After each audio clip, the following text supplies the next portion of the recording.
Anak anggota tentera yang sudah bergelar graduan tetapi belum mendapat pekerjaan akan berpeluang mengikuti program latihan selama setahun. Latihan bertujuan meningkatkan kebolehpasaran dan akan diberi allowance bulanan sebanyak RM2,000. Menteri Pertahanan Datuk Seri Mohamed Khalid Nordin berkata, inisiatif itu diuruskan Yayasan Lembaga Tabung Angkatan Tentera LTAT.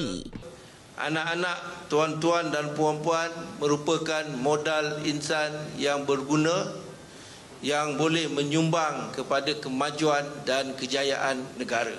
Beliau berucap pada Majlis Anugerah Kecemerlangan Pendidikan 2025 di Wisma Perwira ATM di Ibu Negara. Turut hadir Panglima ATM Jeneral Tan Sri Muhammad Nizam Jaafar. Majlis anjuran Yayasan LTAT ini mengiktiraf 246 penerima termasuk anak anggota ATM dan kaki tangan awam Kementerian Pertahanan yang cemerlang dalam Sijil Pelajaran Malaysia SPM dan berjaya melanjutkan pengajian ke Universiti Awam serta luar negara. Alhamdulillah, terima kasih terutamanya kepada pihak Yayasan LTAT atas insentif dan laptop yang diberikan.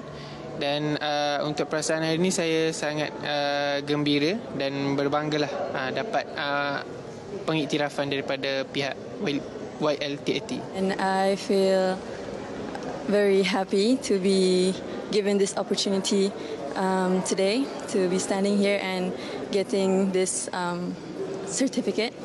And saya nak terima kasih juga kepada Angkatan Tentera Malaysia dan I really had a good time today.